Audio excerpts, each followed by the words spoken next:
Hello my dear friends, a hearty welcome to all of you. Myself Saibal Banerjee, and today I am going to discuss something about the leadership. My dear friends, as the saying goes, leaders are not made, they are born.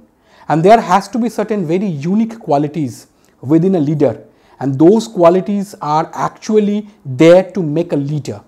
Just to say something about those qualities, one of the first important quality is that a leader should have an unwavering kind of courage within him.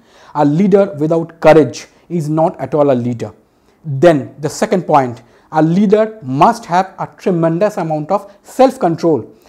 Self-control is so important that without that, you cannot imagine to have a proper leader.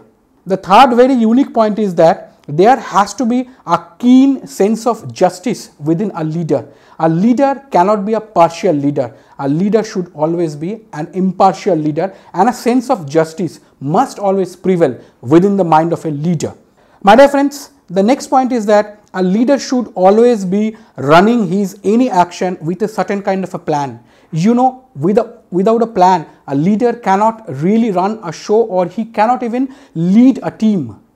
A leader should have something in his mind that whatever is being paid to him, he must be giving something extra. He is not be always thinking that whatever is his remuneration or whatever is his rewards. A leader should be always there to do something extra, to work something extra than what is being paid to him. My dear friends, a leader must have a very, very pleasing personality. A personality what the other people, his team members, would always love to mix up with him. A leader should be a master of details. In one word, it is called the meticulousness. A leader who is not meticulous probably cannot take his team towards the final execution of his plan. One of the very unique characteristics of a good leader is that a leader should be there to take the full responsibility of any outcomes. He is the leader, he should be leading from the front, and he should be there to take the full responsibility, whether it is good or bad. My dear friends, a leader should be always having a cooperative bent of mind. And last but not the least, a leader should always have the ability to say sorry to his fellow members. My dear friends, by saying sorry, a leader doesn't deteriorate his positions. Rather, by saying sorry when there is a need to say sorry, he actually enhances his positions among his fellow team members. My dear friends, now there are certain reasons why a leader normally fails, and we should also know it.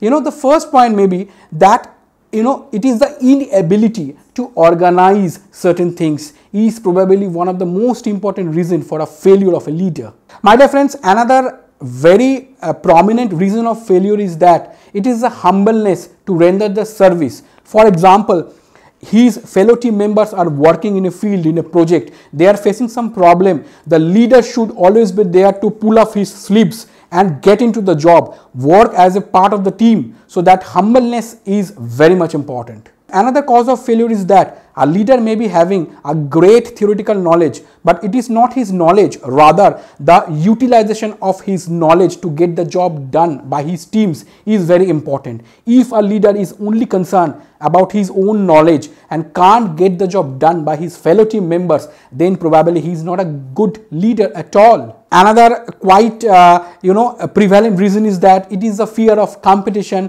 from his fellow members. My dear friends, it is truly very ridiculous that if a leader is having a sense of insecurity that someday his fellow members would supersede him, then probably he is not at all a leadership material. In the world of leadership, the most important thing is the imagination. A leader without a sense of imagination probably cannot go for any unique solution of a problem. My dear friends, a leader should be without any selfishness. A situation may so happen that management gives him an opportunity to either accept a promotion for himself, for a leader, or maybe a multiple promotion for his team members. The true leader should always be there to accept that his team members should be promoted first, because he should be knowing that if the team members are promoted, they are elevated, they can really add value, and his promotion would automatically come in some coming days. Intemperance and disloyalty. My dear friends, these two things are really very poisonous. if our leader loses his temper, then probably no fellow team members would love to work with him. And my dear friends, disloyalty. If his disloyalty is visible towards his team, towards his organization, then definitely his fellow team members would not love to follow him as a leader. If a leader always is busy to show off his authority, to show off his position, then probably this is a very common source of failure. And last but not the least, it is the willingness to always have the crown of success in a leader's head. A leader should always be there to give the crown of success to his fellow team members.